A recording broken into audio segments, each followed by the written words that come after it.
Scheana, my good side is here. How does it feel that your baby is out in the world? You have me sitting on my bad side. No, I'm just kidding. Your head on. Exciting, but also nerve-wracking because now it's out there. How does it feel that it's your story in your words, though, that is out there for the first time? That feels good. You know, this is me taking my narrative into my own hands and putting it out in a way that I want to in a pretty pink book. What did you learn about yourself in putting, not pen to paper, fingers to a keyboard, but... Nails to a keyboard. Yeah. I mean, I think I've learned a lot. You know, I've learned that I'm stronger than I think I am at times. There were multiple times writing this book where I literally had panic attacks and wanted to quit. And I was just like, I'm done, cancel the book deal. I don't want to do this anymore. It was really, really stressful and just having to relive so many things that I've either compartmentalized or I just wasn't ready to open up about. But ultimately, we put it all in the book. Well, let's dig into some of the stories in this book. Oh, no. The big headline coming into Pub Day was your reveal that Brock had an affair while you were pregnant with Summer. This is a story you could have taken to the grave. We didn't know about it. Why was it something you did want to share in the book?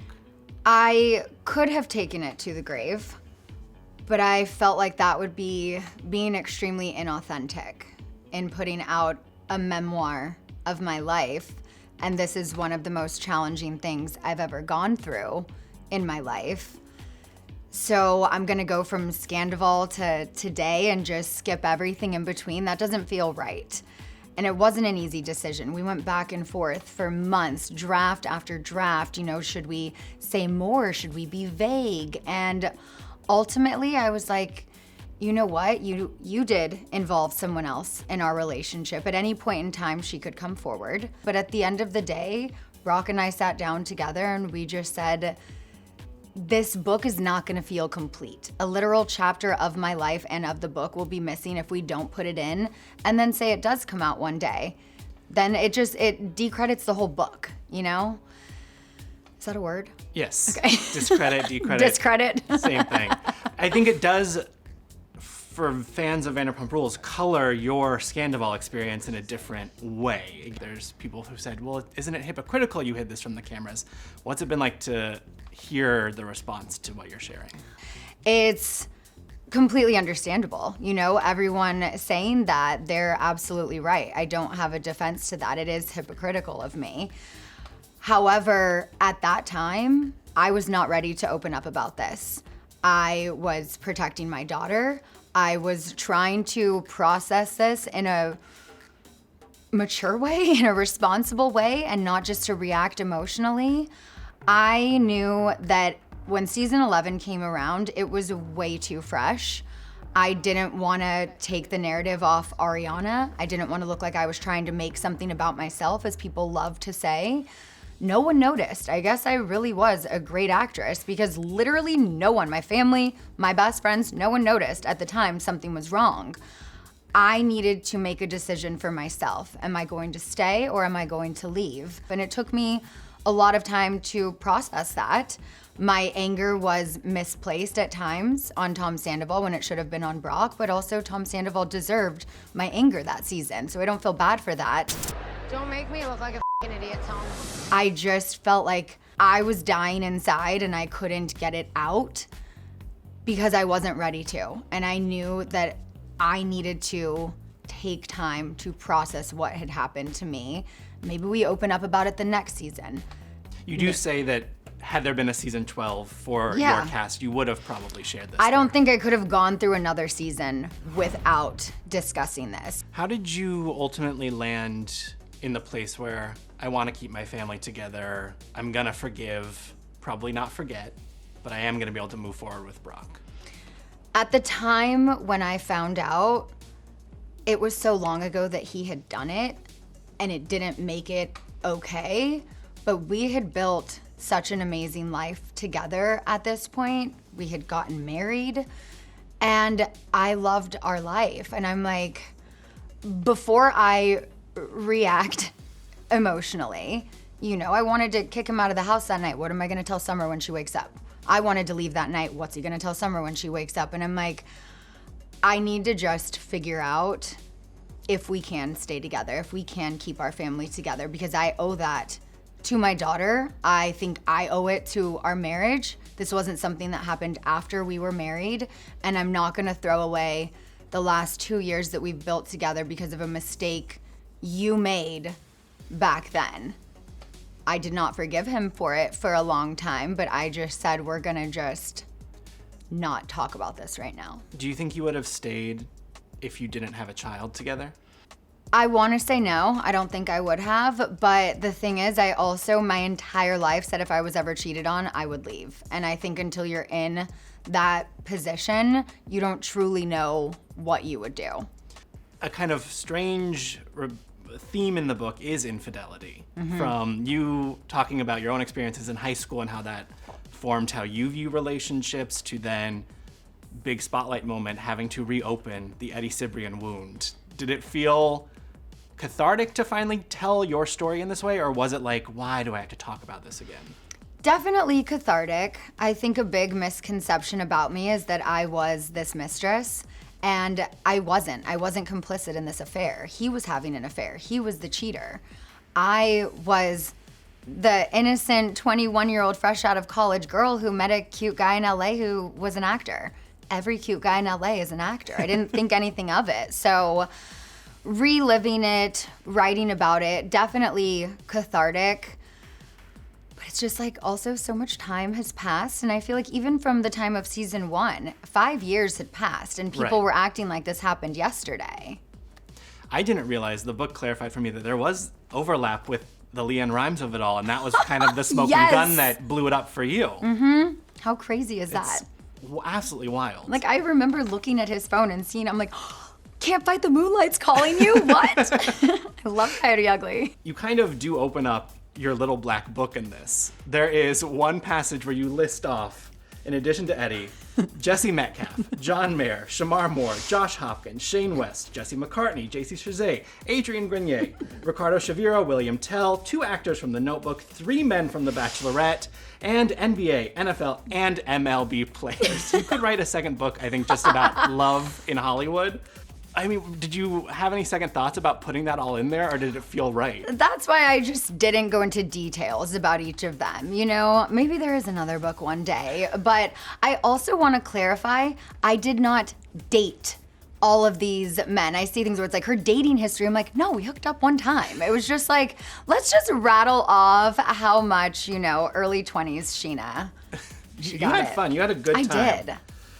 Why are some of the guys not identified? Why is it just 2 guys from The Notebook? Just keep the mystery. And Okay. there's a lot of good looking guys in that film, you know? Yeah, it could be a real guessing game. Yeah. You then dive into the origins of the show and kind of learning at the end of your journey that maybe this was all a big setup on Lisa Vanderpump's part, that she possibly knew of the Eddie Cibrian stuff and kind of orchestrated it all. Oh, you're the girl that had sex with my husband. Yeah. Slight personal problem.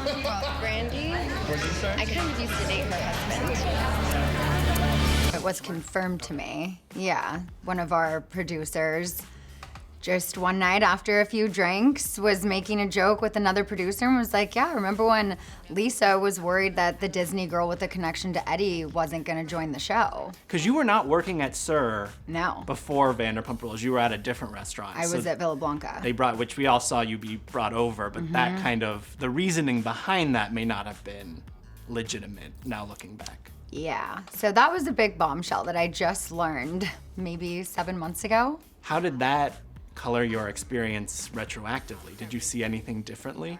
I can't say I'm surprised. It was crazy to me that Lisa didn't know. Her daughter knew. The entire kitchen staff, I remember one day at my lunch shift, they were passing around a magazine with photos of me and Eddie. Like every single person at the restaurant knew. So the fact that this was a coincidence that I was asked to work this event and Brandy was gonna be there, I'm like, wow, LA really is small. But now I know it wasn't just a coincidence. It was produced. You do dive into your relationship with Lisa Vanderpump, and she would call you before filming to kind of nudge you to maybe say something or go a certain way. She'd ask you to offer support on social media if you felt comfortable. When did all of that kind of click into gear for you of like, oh, I might be being manipulated? I mean, it went on for years, but I feel like it was really around season 6 when James had made a comment to Katie about how the outfit was unflattering on her and attacked her body image, that I was like, this is not okay. People want to say I'm not a girl's girl. I am. And in that instance, I was like, I've got Katie's back. Like, I'm sorry, I don't think this is okay. But Lisa really wanted me to defend James in the staff meeting and to stand up for him so she didn't have to fire him. And I was just like, I can't do that. And we're sitting in a staff meeting and I'm just getting like a death stare from her, like, when are you gonna speak up? He's here 2 nights a week, then don't work Tuesdays and Thursdays. Like, I was like, I that's tried. it. That was all I could give you. And no, like, I'm sorry, I'm not going against the girls to protect a man who says that what she's wearing is unflattering. That's never okay. You also write about what feels like maybe one of your last real interactions with Lisa, which was at the Emmys, where she refused to take a photo with you because you had taken a photo with Kyle Richards. Yes, like how petty. It sounds very petty. Have you talked to her at all about the book? Because she also had comments when she kind of caught wind that maybe there were going to be unflattering things in the book. I think she hit back and said, well, of course she needs me to sell books or something. I have nothing like that. else to talk about. I just wrote a whole memoir. I'm like, it's not a Lisa tell-all. That's actually not enough for an entire book. Everyone's like, don't bite the hand that feeds you. I'm like, bravo's the hand. Not biting. Still very happy there. But I just felt like, again, if I'm writing a memoir, I need to put my entire experience out there or I am being inauthentic. I could have gone in deeper on certain things, but I'm also not trying to completely burn bridges. I'm not trying to be disrespectful. I'm just trying to tell my truth and things that shaped me throughout my reality television career. In the beginning, in the first few seasons, for all I knew, everyone was getting these phone calls. I thought that was normal. I appreciated the heads up of, here's what, like if you go into this and you kind of say it this way. When did you like, realize it was kind of just you getting those calls? Probably a couple seasons in. Everyone always said, like, oh, well, you're Lisa's favorite. And I'm like, am I the only one that she's talking to about this? But I did. I felt like I was her favorite. And so I was the one getting the heads up on, okay, so today in this scene, it should probably go this way. And I'm like, ooh, okay, thank you. Like, I thought, I was teacher's pet and I was getting the little cheat sheet on the test. The big Bravo reveal for me was that you were demoted twice behind the scenes. For the people who don't understand how these contracts work and kind of the pay scale, can you explain what a demotion means for you while you're filming? So I was still a main character. Watching the show, no one would ever know. It was, whether it was a budget thing or whatever, it was a way to, pay me less. So I got a day rate, which was a great day rate, but compared to the episodic rate I would have made, it was a lot less for the same amount of work when I'm still a main character. Yeah. And it had happened to Kristen prior. It happened to another cast member the same season as me. And so it was like I kind of already knew what to expect. But then when it happened again, I was so shocked because I felt like I've paid my dues. And it happened again, your wedding season / Scandoval, which then the Scandoval part wound up working in your favor. I know. Which I was like, oh, this explains why she was willing to do that big sit down with Tom. Not that it wasn't a natural thing to do, but it's also like, we're working for 10 more days and I'd like to get paid. Exactly. And I needed to say those things to him. You also speculate that the day rate thing gave some of your castmates power in a sense to play with your money. That Katie not inviting you on the girls' trip affected your paycheck at the end of the Yet day. I still allowed her at my wedding. Which you write about in detail about your feelings about her popping up there. You also write about being the only cast member who was still working at the restaurants. When did you finally stop working? COVID. Okay. After season 8, the world shut down and we weren't filming for about a year and a half. I got pregnant. And I'm like, y'all are crazy if this show comes back and you think I'm gonna be putting on a dress postpartum. So I finally Did they try to get you to? No, I think if anything, it would have maybe been more of like a managerial role. But at the time they were bringing in new cast, they were genuinely thinking season 8 that it was gonna split off to what's now the Valley, Right. and then it would still be Vanderpump Rules. I was gonna be a part of both of them. So I think that was kind of already the plan for season 9, was I didn't necessarily still need to work at the restaurant because I would be going both ways. Okay. So everyone trying to say like I'm just writing a book and doing all of this to try and get on the Valley, I'm like, I was on the Valley before the Valley existed. Yeah. Let's not forget that. I chose season 10 and 11 over seasons 1 and 2, obviously. Do you think Vanderpump Rules would have continued had Scandoval not happened? I think so. I think we still had story to tell. I mean, a lot of us do still have story to tell. I think that just changed the trajectory of the show moving forward, and we didn't really have anywhere to move forward. The group was so fractured. Some of us are trying to do our jobs, some of us are trying to live our real lives, some of us are trying to do both, and it just became too difficult to do it all. Who all from Vanderpump Rules do you still consider a friend? I'm really close with Allie. Her and I hang out all of the time. Obviously, Lala, Schwartz. Ariana and I, we talk here and there. Who else? I don't really talk to anyone else like on a regular basis. Are you bracing yourself for any reach outs after they've read it of people saying, hey, why'd you write this? Why'd you put this in there? Probably. Okay. Yeah. We have seen you pop up on the Valley this season. Yeah. It just was announced that Jax is not going to return I for just season saw 3. that. What do you think that means for where that show goes? Do you want to lean in full time and do it full force? If that's what makes sense, I think, you know, this is my real friend group, and anyone trying to say I'm trying to weasel my way onto this show as if like I have nothing else going on, no other offers, nothing else in my life. No, it does make sense if that's the path I go down. This is my real group of friends, and I have been around since the beginning. We just also had Vanderpump Rules. This wasn't my show. Yeah. I met with producers before we filmed season 10 about doing the pilot, but they said that was gonna be about a year out. So I'm like, okay, well then I'll do season 10 and then we'll see. And then we get picked up for season 11 when they're shooting season 1. So I'm like, I mean, I can like pop in, but this isn't my job. Like Yeah. I'm choosing a show I've been on for 11 seasons, and obviously it's a better paycheck. But then when I filmed season 2, that was full intention of we're still having a season 12. We thought it was just gonna get pushed. So I am just, you know, in and out as a friend, but now that season 12 is rebooted and season 3, whatever happens with that, you know, we'll see what makes sense. We'll cross the bridge when it's built. Yeah. 2025 feels like a big vision board year for you. We've done Masked Singer. We've released the book. What's the next mountain to climb? I don't know, honestly, and I'm okay with that. I just kind of want to go with the flow, and thanks to my OCD, I am incapable of planning too far into the future. If you ask me where I'm at in 5 years, I don't know. I could be dead. Like, I can't see that far into the future. So right now, I'm like, let's get through book tour. I could tell you my schedule up until about Labor Day. Past that, we'll see. I think that's a good approach to life. Yeah, just living every day as if it is my last. I know that sounds cheesy, but I try to just enjoy every moment with my daughter because, like, it goes so fast. She will read this book one day.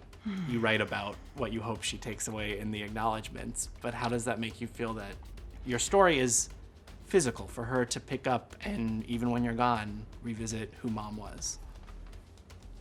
Yeah. I just hope I make her proud. That's all.